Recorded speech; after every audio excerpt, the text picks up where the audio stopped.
What's up, guys? It's AJ back again with my dog Chris. We're here to talk about recap this week in football.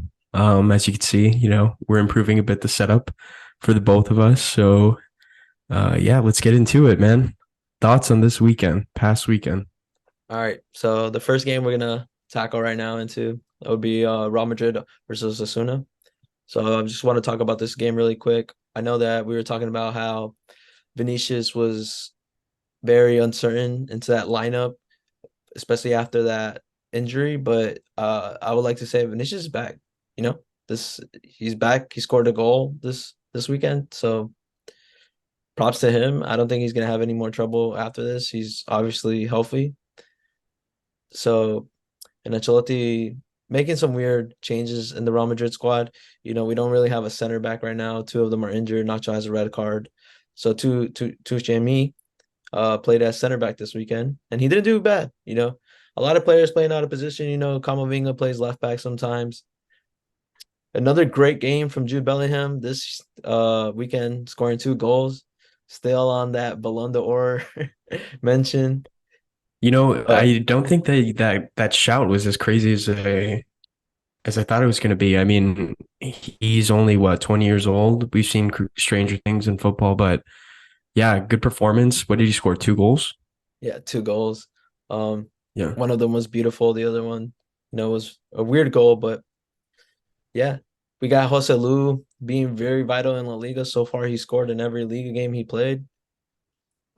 And then we're gonna talk about the underdog of the team, which is Valverde with 2 assists. Man, I love this guy. Yeah, I was gonna say, we're gonna try to do a recurring segment on the show where we either do our best performer of the week and our worst performer of the week, names incoming.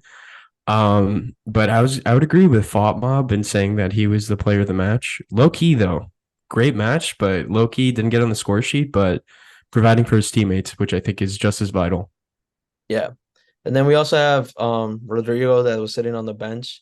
I'm tired of this Rodrigo slander, man. He's great. He deserves to be a starter. I know he hasn't scored lately, but he every time he plays, he's vital. I mean, he's always someone that's very dangerous. Same thing with Vinicius.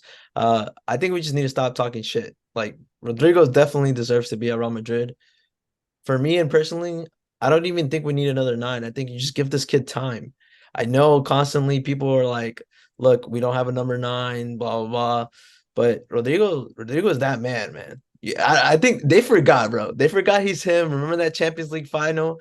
I mean, semifinal Yeah, Man against City Manchester City. scoring. Yeah. 2 goals. He comes in. I don't want to hear anything. I like Gavi's not doing that. All right, just FYI, not interested. Yeah. But yeah, man, great Yeah, game from him. always anti-Barcelona in this podcast. No, I'm kidding. We'll have a fair take on them. Most of the time, they're just diabolical. But I would say, like me personally, I'm not a Real Madrid fan, but just as a football watcher, I think you guys do need a number nine. I mean, he performs when he's called upon, but it's a long season, and it's not like Real Madrid or like other smaller clubs, where they only play one. They play the league, and that's it. They go far in every cup competition throughout the season, and that requires squad depth. Because I would say that you have talent coming off the bench. Obviously, you have Modric or Cruz reinforcing the midfield, but up top, who do you have? Like one injury to Jose Lu, and then both Vinny and him are going to have to play 90 minutes every week. Um, you know, Mariano, I'm not crazy, but if he got some minutes, I think he could have done some work. But or a Mariano type player, you know what I mean? Well, let me interrupt you there. I mean, I know people are like doubt of Real Madrid. Lately, people have been talking crap about like we're not playing good football. We're just whatever hanging out with the scraps. But I think that's definitely an uncertainty that you can even say that, especially when we're winning games, important games. Like look at the Champions League, we won against Napoli. Yes, it might not be pretty, and not might be likable, but Barcelona won the season last year like this. Basically being on top and then just defending their heart out. But Real Madrid doesn't play like that. We're scoring goals, obviously. It might not be from a perfect number nine, but it gets distributed between out the rest of the team. We have players that can shoot from out far. Look at Valverde, look at Cruz, we have Modric, we have Jude Bellingham. also we have two players that still you got to give them a chance. Arda Güler soon gonna be off the bench, and then we also have Brahim Diaz. Uh, and one of the things that like, where would he fit into the squad? Do you move Bellingham further back because he's a pure number 10? I'm talking about Guler. So like, where does he? He's coming off the bench, but who's he taking his place? So they've been talking about how he's positioned, been playing around in Turkey. So they sometimes put him as a cam, but he can definitely play right mid also. So we're either going to look at a different Jude Bellingham, maybe them two together up top, and then one center defensive mid, and then we bring someone, make Valverde go up to play right wing, as he's typically done. But I can also see him coming in for Valverde and taking over that right mid, being another option to either, basically more like the man talked about right now, like Beckham, he's supposedly to be an Ozil, sending through balls, sending crosses. So wait to see. I'm tempted to see him on the field. I'm very excited to see him soon. So Yeah, most definitely. But I would say the biggest thing about this Real Madrid squad is, I mean, my favorite saying is play poor and still win games is what is the mark of a champion, you know? And you're scrapping, but I see them winning La Liga. I don't know about the Champions League or anything like that. I wouldn't go that far ahead. But yeah, I think keep winning and we'll see what goes on. all right, going on to our next segment today. Just a shout out to Girona. Didn't back off Cadiz. Right now they're in second place. Over Barcelona. That Real Madrid loss didn't really affect them. They're continuing to play good football. So shout out to Girona real quick. All right, talking about one of the biggest things in the Premier League right now, Tottenham in first place. What do you think about that? Yeah, so as an avid Premier League watcher, I would say that none of us were expecting this, especially with the departure of Harry Kane. The craziest thing is that sometimes players are too big for a certain team. And now, Heung-min Son is able to just fit into his role, scoring goals. I think if they start seeing Richarlison catch some form, I think they secure that top four finish without a doubt. And I think the biggest thing is them not having any sort of European football this year is going to be the biggest help towards them. Keep the squad fresh. They're not going to win the Premier League. I can tell you that right now. But if they continue these performances, one of these cup competitions could be the end of Tottenham's trophy drought. And from this weekend, I know they were facing a weaker side in Luton, but they won a game in the Premier League, which no one thought would be possible coming up so soon out of the championship. And again, you beat these smaller teams because any player wants to turn up for one of the big six matches. When it's against Man City, Arsenal, Manchester United, Newcastle, even they want to turn up. And when you could turn up against Luton, it shows that you got some class. So good on Tottenham, but I would like to say the biggest thing is probably Ange Postecoglou, their new manager.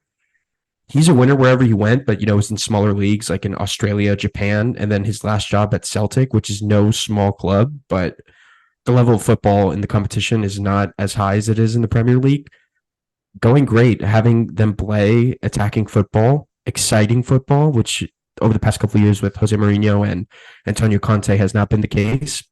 Overall, Tottenham's dangerous. So James Madison also performing extremely well. We'll see where the season takes them, but I'm shocked, absolutely shocked. Not so, yeah, especially talking from Madison, I think this Tottenham team is not winning from their forwards, they're winning from their midfield. I mean, James Madison's having a great season so far. Also, we got to talk about a big man in the midfield right now, Sar. I know this is not like a crazy stat, but he has 91% pass accuracy from that game. So we're seeing a lot of contribution with the midfield. I know also your great game from Romero. I know this is not your favorite player, but in this, Definitely not. but he played amazing. So far, Fatma gave him man of the match. And yeah, it's crazy to see the big leave of a big striker like Harry Kane, and then nine games into the season, 9 or 10 games into the season, and being top of the league right now is kind of absurd. I mean, there's obviously different factors from different teams in the Premier League right now. The Prem is still uncertain, one of the most competitive leagues, but Tottenham, I definitely see them being top four this year. So going on to the Yeah, next game. definitely. Yeah, definitely. Super excited to see what they do, but headed on to the next game. Yeah. All right. So let's talk about that Man United. All right, yeah. So actually, I want to get your thoughts on that first because I have a lot to say. But what were your thoughts on the game? So coming into the game, I saw a very not inferior, but very mediocre Man United. This is not typical football that they were playing. I think Amber had a great game, but wasn't on his bag. I think the biggest player, honestly, the best player was Bruno Fernandes. This past match, he was a lot more vital than typically. Rashford is really have fallen back. Um, but you got to give props to Scott McTominay coming in as a sub, Yeah, super sub, scoring 2 goals, which is insane, especially last minute. And I also want to give a shout out to Maguire. I know a lot of people hate him, but he had a great game. He's been playing better than usual, and definitely see why the England keep on calling him up. He definitely has potential. I know he's been out of form various time at Man United, but shout out to him.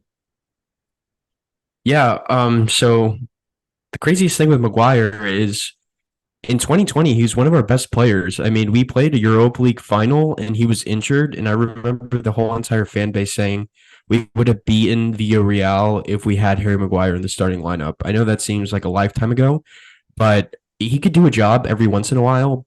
And I would say him next to Johnny Evans. Okay, so when the starting lineup dropped, all our first choice defenders are injured currently. And so seeing Lindelof play as that left back, I was honestly concerned because imagine in the year 2023, we have a starting back line of Delo, Johnny Evans, Harry Maguire, and Lindelof left back. So we're working on broken pieces at the moment. And I just want to take a shout out. I know that you've said that he might be under pressure, but I just want to back my manager here real quick. Eric Ten Hag making big boy decisions as he's done in the past so far. We have a laundry list of them selling Ronaldo, benching Jadon Sancho, putting some discipline on the squad. Casemiro being partly at fault, and Onana, Lindelof, and Casemiro being at fault for the goal. But he takes off Casemiro as soon as halftime starts and just drops him. And then he makes the correct change, putting in Ericsson. And he was quoted in saying that the biggest reason for that change is when he wanted to see more football. And no time in Casemiro's career has he been considered like droppable. But he hasn't been performing as of late. Like we have sparks, like the previous game, not the one against Brentford, but the one before that. He was the man of the match. But I think he's not afraid to make these big time calls. And honestly, I was peeking out my hair. I was screaming at the TV when we see an 86-minute substitution call for Scott McTominay, who's played 3 games, is terrible most games, but he's the man of the match to win it in the most Man United fashion ever in Fergie time, and sadly with the day after the death of Sir Alex Ferguson's wife. So shout out to Man United and all the fans there, but crazy, crazy game, a vital 3 points. If we lose against Brentford at home, I already had the tweets in the draft saying, big changes, sell the club. And then, big lift up after that weekend. I was ready to go on a Twitter tangent here, but McTominay saved our weekend. Just to recap a little bit about Ten Hag decisions, I definitely saw that Lindelof left back. I was telling you about it previously that definitely it was either going to be a three center backs, which I wouldn't have been surprised having the law as the right center back, someone in the middle, and Lindelof definitely starting because out of the center backs he's clearly the clear choice. But definitely seeing more professional changes. Definitely seeing that he recognizes that we do need Amberon in the middle.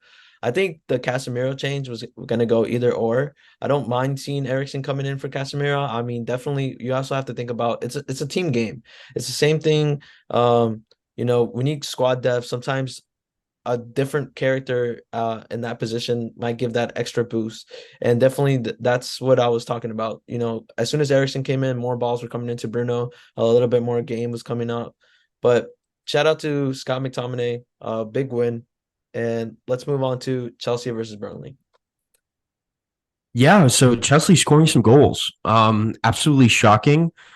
Raheem Sterling playing in the game of his life. Honestly, he remembered how to kick a football. Not a big fan of Chelsea this season. Not a big fan of Maurizio Pochettino overall. They have an incredibly young squad, and I think when they rack up wins like this with no European football, they might finish eighth this season if they're lucky. So if they continue on winning ways, we'll see exactly how they go. All But right, all Chelsea right. definitely, yeah. All right, not to diss Chelsea because Chelsea and Man United are not in a different position over 1 point, but definitely a new squad. Bottom I half of would the table. yeah, definitely a new squad. I wouldn't diss Mauricio that bad because he seems to trying to get the pieces correct. Especially a lot of injuries. And Nkoku is still one of the biggest players that they have, still injured. But shout out to Sterling. He's definitely playing football. He's definitely carrying the team. I I've seen him in different positions. I'm not a big fan of him, but when he needs to score and he needs to be that key figure, he sometimes steps up to the plate. But another big change, probably the man of the team right now, other than Sterling, is Palmer. Ever since Palmer has gone to this team, there's definitely better football coming out of Chelsea. He's definitely helping. I know I keep on saying this, but he's helping Enzo Fernandez in that attacking role that Chelsea needed to finally make goals. You know, Definitely young squad, but Palmer coming into the squad has made perfect sense. We see the team being a lot more balanced. Also with the new signing of Caicedo, the defense in the mid has been gone up Yeah. tremendously. Chelsea has always been a big fan of that center defensive mid. Mukele, we had Conte, Conte. yeah, and it's interesting seeing Chelsea win, especially with no Reece James, no Nkoku. But yeah, moving on. I mean, I don't see them being the top four, but I definitely do not see No. them finishing 10 for 11 as last season. I honestly think they'll finish either fifth or sixth this year. I mean, speaking about placements, though, where do we see Burnley? They have their manager Vincent Company coming in. They bossed up the championship, scoring over 100 points at the end of the league table, automatically qualifying from the championship, which is no easy feat. And their style of play in the championship was very Man City esque. Super possession based. Um, you can't do that in the Prem if you don't have ballers. Like the thing is, you can't inflict your own play style when you're 20th place. So when do you see Vincent Company making that change? Going from defensive long ball, classic English football in order to survive, or do they just keep trying to play their own football until they get relegated? When does he make that switch? He's definitely going to make that switch soon. Once owners and fans start rebelling against the team, I think Vincent Company needs to come into understanding that we need to win games. No matter how they're won, we need to win them, especially not for relegation. I don't see them being relegated this year, but I do see them at the lower, way lower, 17, 16 position of the Premier League. Yeah, I have them going down. To be honest with you, I don't think that they have enough talent. I mean, you have some kids in there that could maybe in the future play in the Premier League, but they've made a lot of signings, spent a lot of money. Don't see Burnley staying up. I think they've been too poor so far, but we'll see where they go. It's still a long, long season ahead. So yeah, moving on. All right, moving on to Brighton and Liverpool. Very even game. Crazy game from Brighton. Honestly, Brighton, every time they play, they surprise me, especially when they play against these big teams. They tend to win. And I think they brought it to Liverpool. I know they scored first, then Salah. finally appeared in Liverpool after a long time, scoring 2 goals. You have Nunez playing really well football, but shout out to Roberto De Zerbi, great manager. We talked about the leave of Potter. He knows what he's doing, and after a lot of players leaving, he definitely knows what he's doing. I appreciate their football. They're playing. They look great, man. What do you see them going on to the season? Yeah, honestly, this is the first time that Brighton have been in European competition, so we'll see how they where their last place in their group at the moment. I hope, as a football fan, because I love the way they play, they don't get too congested with the fixtures coming up, and they're actually able to continue playing the way they are. But it's going to be a tough, long season. I say they honestly have them finishing around seventh, not because quality of play, but I feel like the matches will get to them. But honestly, they're surprising everybody. I honestly thought that it would be a one season wonder, losing so many players, and they're still able to perform. They took it to United in their own house. Now they're going toe to toe with a Liverpool that's been on fire recently over the past since the ending of last season till this season. So honestly, Brian's a good team. They need to be respected. You can't go in with an easy 3 points anymore. And I think speaking about Liverpool, I know that they had a controversial match against Tottenham, and this game started off, a bit slower, but they were able to, kind of pick it back up after going 1-0 down.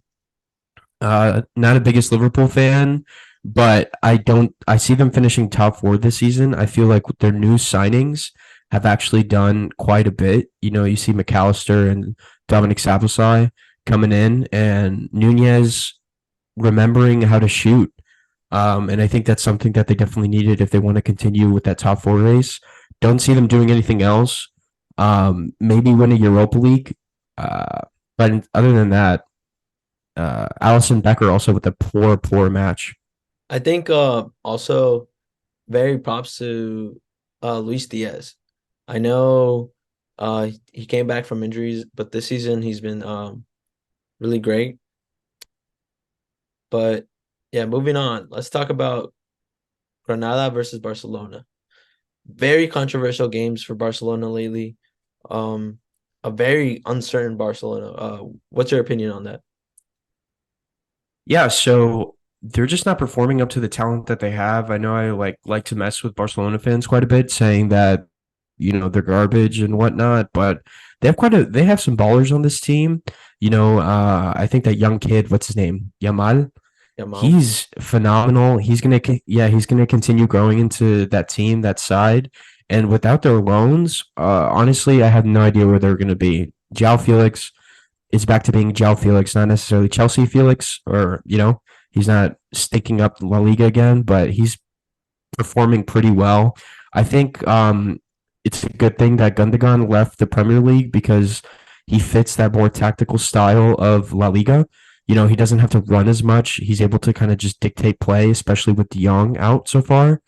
Um, and I don't know what people see in Gavi, man. Uh, that's a topic for another time, but I think midfield is weak at the moment.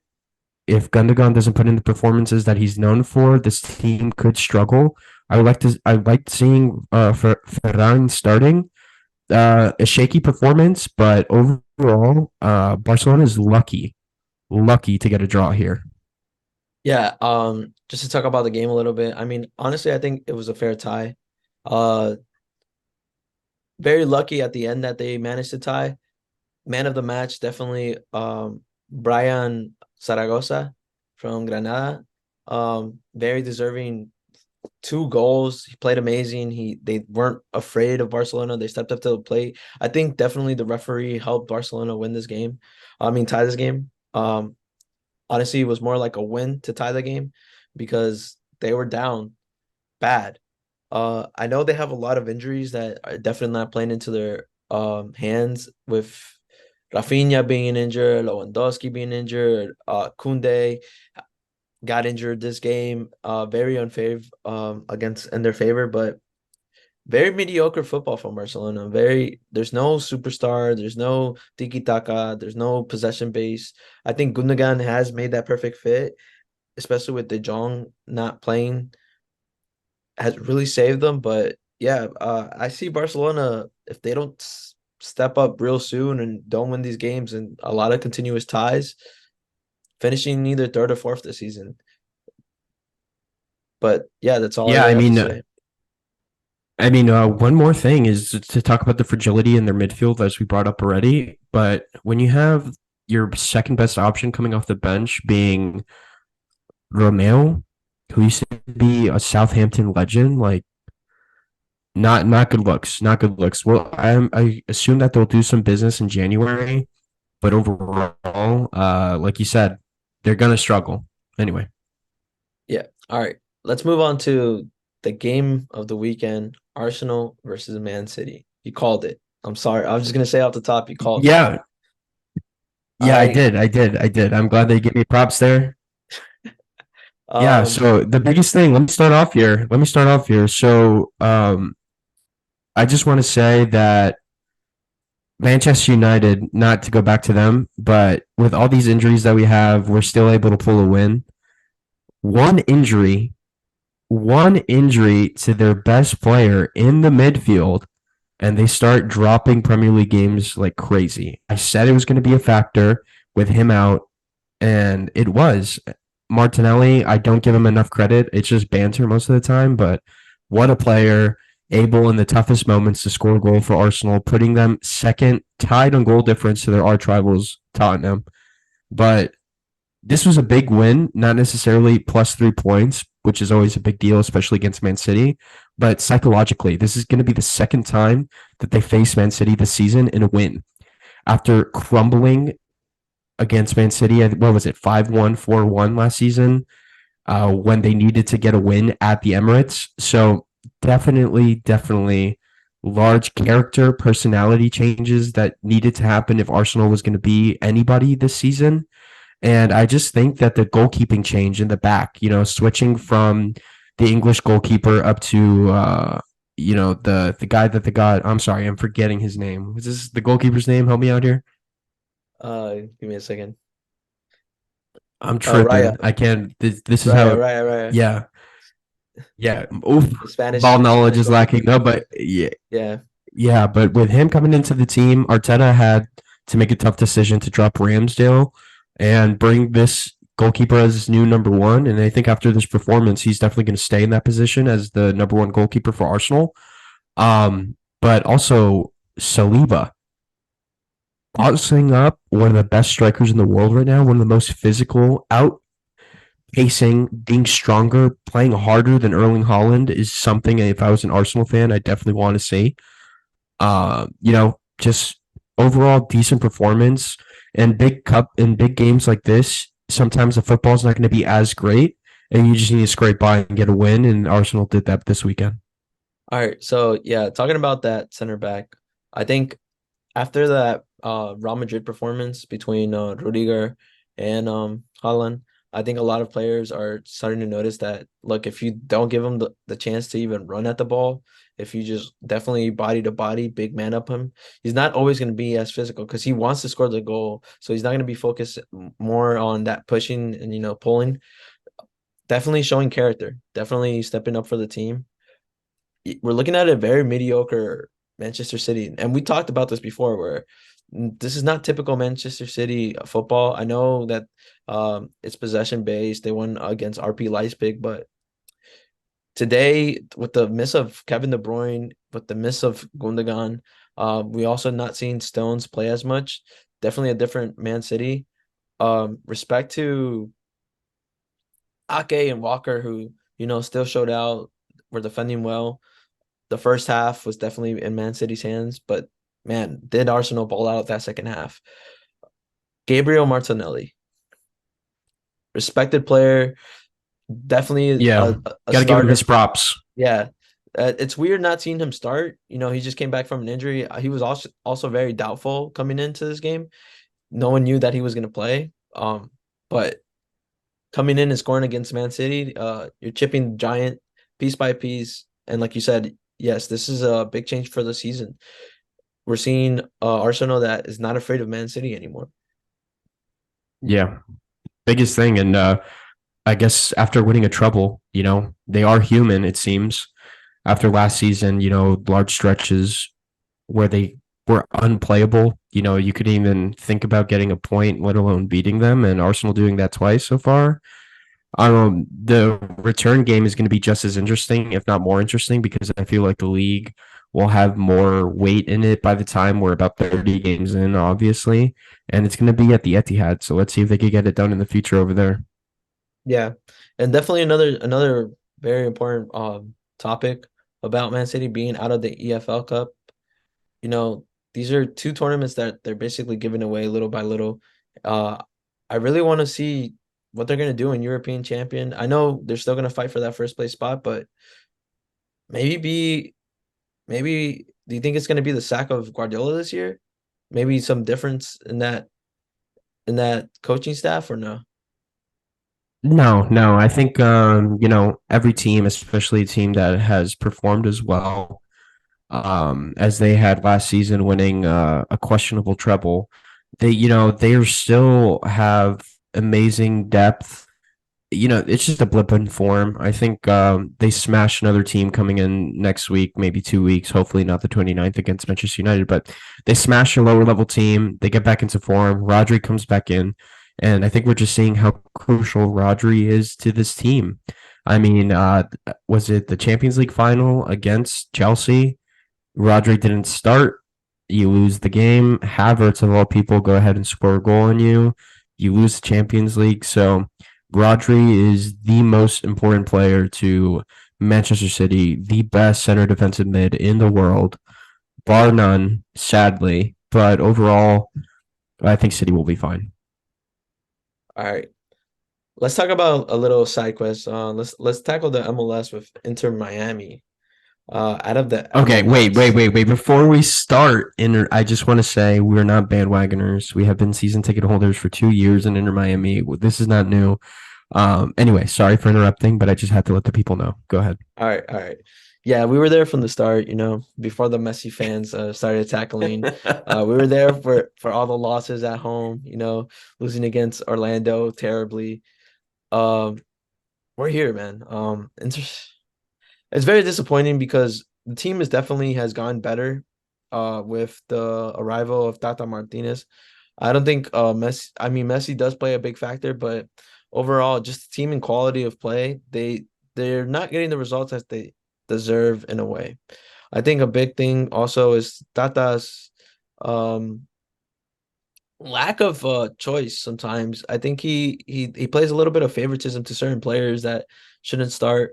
We're seeing big chances from David Reese being one of the main key factors on attack right now, and Cremachi, but Sergio Busquets needs a break, man. I've seen him, he's been playing 90 minutes constantly, and a lot of the goals are coming from his mistakes, a bad pass, a bad release, someone outpacing him.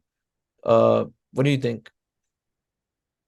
Yeah, I mean, speaking on Inter, um, the season's been over since the U.S. Open Cup match. We were there watching Houston destroy us at home. That Messi wasn't starting, but it's more than Messi. We were able to pick up solid wins without him towards the tail end of the season with Tata Martino. But I would just say overall, lackluster performances. I think the squad is just tired. Going so far in the League's Cup, performing at such a high intensity in the League's Cup, we're not used to that at all. This is the most amount of games we've ever played as a club in one season. They're just tired. I'm kind of over this season already. I want the next one to start, see what we're able to do in the transfer window, see how our allocation works, how the tricky the MLS salary cap and things could be. So moving on to next season, I think it's going to be a pretty exciting one. Messi, we'll see if he stays. We'll see if he plays as many games as we hope he will. It's a great environment every time he touches the field. He does magical things, but it's more than one player. We're missing Jordi Alba, and we've been missing a left back. It was exciting for Jordi Alba to come, but we had one in Negri before who was balling out at the beginning of the season, and then so many ACL. We've been hampered by injuries throughout the whole entire season, and not just like little 2 week knocks, but season ending injuries for the whole season. We see Mota coming back into the fold, uh, playing okay. I mean, he was just out for 8 months with a ligament injury. So Inter Miami going forward, I have high hopes, but it's just nobody likes to see their team lose. Nobody likes to see their team come 14th place. Not in since it's an American league, no playoffs for us this year, which is always annoying. But we have to look at the positives. We did win a trophy. We have the best player to ever play the game on our team. We get to see him every weekend in our own backyard. But hopefully, you know, big things to come from Inter Miami. Let me just interrupt you because that final against Houston, I think it's a lot of disrespect because we did win a big game against Orlando right before that. We saw the quality of play that our team can do with the youngsters, and that fact that Sergio Busquets didn't even play that game or barely touched the field. Um, I think, like I said, Tata Martinez just made bad decisions that night. I when these young players come in, I know they're not like the most fanciest, they're not the best, but they're hungry, and I think that's the difference between certain players on the team. They run for every ball. They fight 50-50s.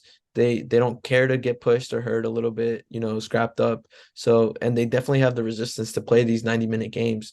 I know I'd rather have them tie and go to penalties and win that way than definitely lose a 3-1 and then lose against Cincinnati after we beat them in the league's cup. So, yeah. Yeah, definitely just a rough end to the season. I mean, it's been a rough season overall. We had the month of July and the beginning of August to cheer, remember what it was like to win games. And then, I kind of want to forget it already and move on to next season.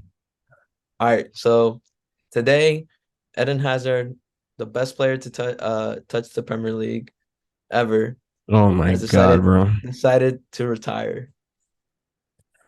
All right, so let's talk about that a bit. I know that we normally just do match discussions and our outlook, but let's talk some football. Let's get into it. Some fan debates. You meant okay, so I have to give my respect out to Eden Hazard when he was in the Premier League. I was just annoyed of him. I think it was 2017, 2018. Chelsea beat us in the FA Cup 1-0 after Phil Jones gave a penalty to Eden Hazard. He scores the penalty, wins it, and I was never too big of a fan of him being in his opposition, but overall, quality player. Football will miss him. Not only that, but he was able to win the league with who was it? Lille, I think it was. If Leo, I'm pulling if my ball yes, knowledge, yeah, he was able to win before the league on when PSG was starting out. They were still already a juggernaut, but then he gets that transfer to Chelsea, and I actually went to that first game that he ever played for Chelsea against AC Milan here in the Hard Rock. And I remember even back then, you could see his quality on the ball and just such a delightful player, able to create chances, score chances. He could do it all. And football will miss him. I know we haven't really seen him for the past 3 seasons, but Eden Hazard, you will be missed. And now back to your comment really fast about him being the best player that the Premier League has ever. Did we forget that Cristiano Ronaldo won the Ballon d'Or in 2008, playing for Manchester United? Did we forget what does Wayne Rooney do? Play golf? Like Wayne Rooney is probably the second best player to ever play in the Premier League. I don't know. Let's hear it from a resident Chelsea fan in the group. All right, going from, winning the Premier League in 2014 to 2015, 2016 to 2017, winning one FA Cup, the one that you mentioned, winning an EFL Cup, winning two Europa Leagues, 2013, 2019. Very respected player, man.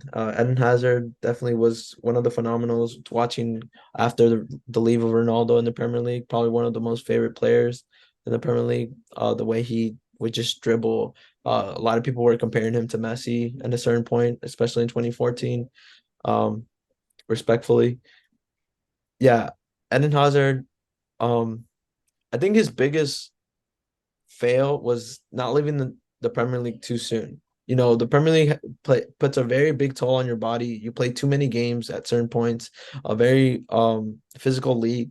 So the fact that he stayed for so long and then coming to Real Madrid with an basically overweight and with an injury, uh, it was horrible for him. He did manage to win titles with Real Madrid, but he was not part of that squad. You know what I mean? He was on the bench. Um, Very disappointing signing, to be honest, overall as a Real Madrid fan. We expected a lot more, but like I said, I think he just came a year too late. He should have made the signing as soon as possible with the 2018 as soon as Ronaldo left, 2018-2019 season. So yeah, Yeah, I don't think it's bad business either because, he was in form. He was one of the best players in the world heading into Real Madrid. But I just think you're absolutely right. He was just gassed, and we just saw the football version of Michael Jordan at the Wizards. I know Real Madrid is not the Wizards equivalent in the NBA, but overall, just let's remember him for the good times, and I guess, or the bad times if you're a fan of any other Premier League team. But one so thing that I definitely wanted to bring up, I don't know if you've been seeing it on Twitter, but there's a comparison to see who's been a better Premier League player all time. Have you seen this nonsense? Mohamed no, Salah or Eden Hazard? bro. Nasty takes. Hazard's prime is way superior than Salah. I mean, you have to also put in place what he did for the Belgium team. I know this was a discussion a lot of people talk about his club life, but he managed to make Belgium become third place in the FIFA 2018 World Cup, which Belgium as a country hasn't really been recognized in international football like that. You know, he was the UEFA Player of the Season for the Europa League. He's been honestly doing crazy things. I know Belgium with Lukaku, Eden Hazard, but he's the most recognized player from that team also. I know Salah gets his respect. Yeah, Salah had a wonderful season a couple seasons ago, but it's not the same, man. You see Hazard dribbling Yeah. 6, 7 guys. It's not he's him. When he wanted to be him and he was young and he was hungry, he would turn up. I know it's for Chelsea. It's not for a bigger team like Manchester United and Liverpool. Chelsea are relatively one of the newest like winners that started winning Bigger the Premier teams, League. yeah. Yeah, but they have two UEFA Champions League wins. Um and they're just uh he was just a big key player to them. I don't know what else to rant about him, but very disappointing. I know the fact that they said that he had basically nails in his knee that they didn't allow him to play, and then they took him out, and then he felt weird without them. So he was in between way too stiff, way too shaky with his knee. It's very or his leg. It's very disappointing. So, but props to him. Thank you for giving us wonderful times at Chelsea. Thank you for giving us good football. And yeah. You will be missed. Not really. All right. And then another big topic that have you guys watched David This, Beckham yeah. This, documentary on Netflix? this documentary, being growing up a Manchester United fan and now being, Inter Miami season ticket holder for some time now. Crazy, absolutely crazy. One of the legends of the game. I wasn't really alive or remember him at Manchester United, but you learn the history of the club, the treble. He was a Galactico, even though his time in Madrid, after watching that, I mean, I learned quite a bit about. But Madrid has always been Madrid, and what's his name, Florentino Perez has always been the president, and just diabolical. But overall, the relationship that I feel like Real Madrid and Manchester United have in terms of the players that they get, we give you our legends, you give us your legends. So, overall, great documentary. Just in general, like if you like movies, you don't even like soccer, you're not even a big football fan, watch it. It's incredible. You learn a lot, and yeah, what'd you Yeah. get from it? So like I mean, there's definitely not to like take way too much out of the documentary other than watching it, but there's definitely moments in his life that I respect him as a more as a player because of the mental health damage that he gained throughout his career. I know nowadays talked about more, but this was like the 90s and growing up into the early 2000s where the shit was a joke. And not that he was the only player that was going through shit like this, but definitely respect a lot of him. He was very young when, a lot of England fans started hating him, and then coming to Real Madrid. And I also didn't know how disrespected he was at a certain point when they were making him train by himself because he made a big Crazy. move to LA. I thought it was ridiculous. And then helping them win the fucking league that same season. Yeah. Resilience. Yeah. Yeah, but you know, uh respected, he has that magical right foot, one of the best crossers, one of the best passers of our time. One of the best free kick takers also. Um Yeah, yeah. I mean, when he wasn't banging in for United, I remember one of my first football memories was in the World Cup 2006. It was, I guess we're talking Beckham horror stories at the moment, but yeah. World Cup 2006, round of 16. It was Ecuador's first ever time in the World Cup.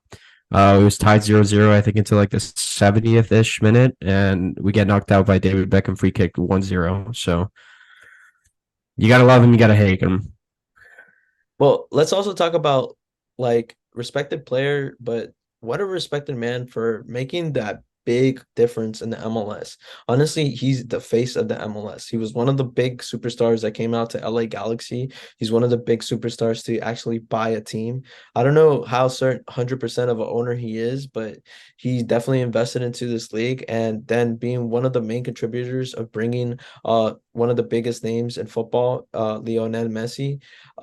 Very respected. I very respect him what he's done with the MLS. This is only the start too.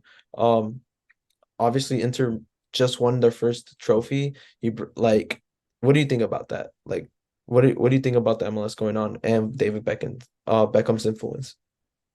Yeah, and absolutely huge. Even in the documentary, you hear him say like, "Why are you going to the United States? It's a dead league." He said that he's playing with plumbers and carpenters and things that we hear about other leagues back in the day in like the 1800s.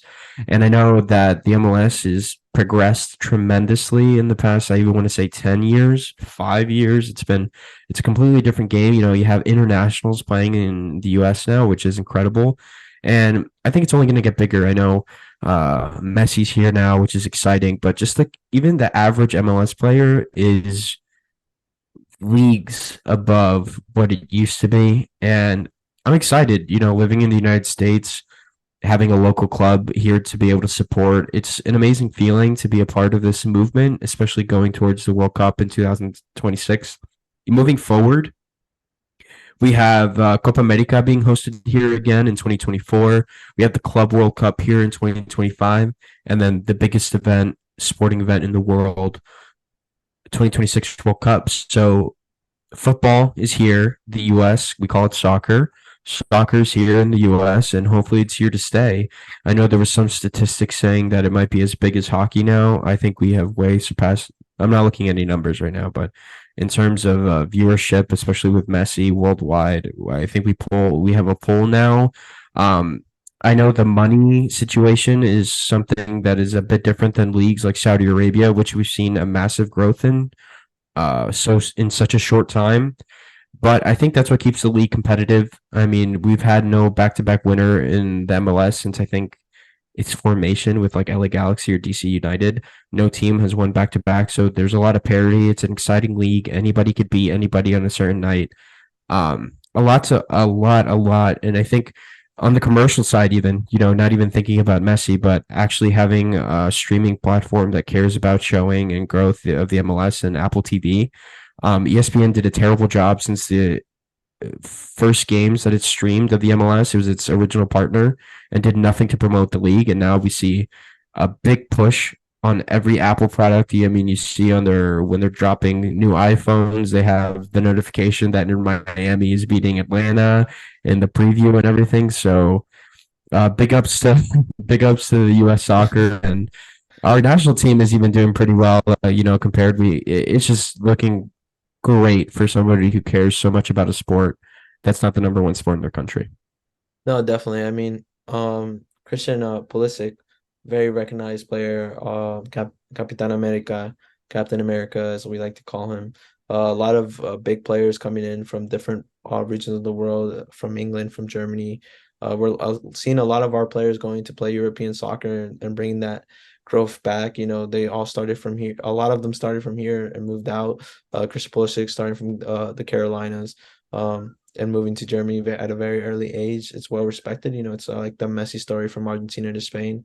I really think that coming up in this next big competitions, the US are going to do some damage, and I think a lot of people are going to be surprised and see the respect that the players honestly should gain. With the MLS growing so big, it's bigger than certain leagues. We've also heard that it's even gotten bigger than the Mexican League, which I mean it's debatable, but the competition you clearly saw that the an MLS team won mixed championships between the two countries and leagues and Yeah. teams. And it wasn't just Messi's Miami. A lot of the MLS different teams, Cincinnati, Portland, Orlando were Nashville dominated. beating America. Yeah, like Yeah. these are things that you have to put respect into. I know a lot of people are devoting their money into. I think a big change of the MLS that I really would like to see is relegation. That's just on my opinion because uh it's treated like NFL and basketball where there's not like the second division teams. It's just the but I think it'll make it a little bit more competitive, and also it would just move money around. Uh, I think a lot of people would start watching the second division, and then allow for those salary caps to be relegated. There's certain players that it has changed that none of them are carpenters or anything, but uh still not earning as much as I would like to see them earn, or how it perceived, because there's definitely money in this. For Beckham to invest, they see the potential that the league and soccer overall has. Yeah. Uh, Not to just touch about also the academies that putting these different teams in different cities. A lot of these big players coming out of these little small academies. I know I the biggest thing I hate is that in the academies you have to pay. It's basically kind of pay to win. A lot of the rich people, Yeah.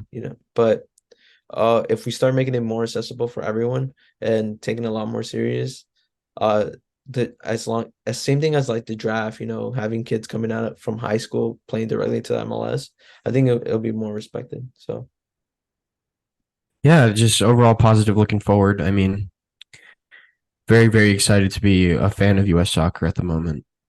all right. Oh, well, that's it, guys. Thank you for listening to Footsy Boys. It's your boy Christian. It's your boy AJ. Thank you again, and we'll catch you next time. All right. Peace. Peace.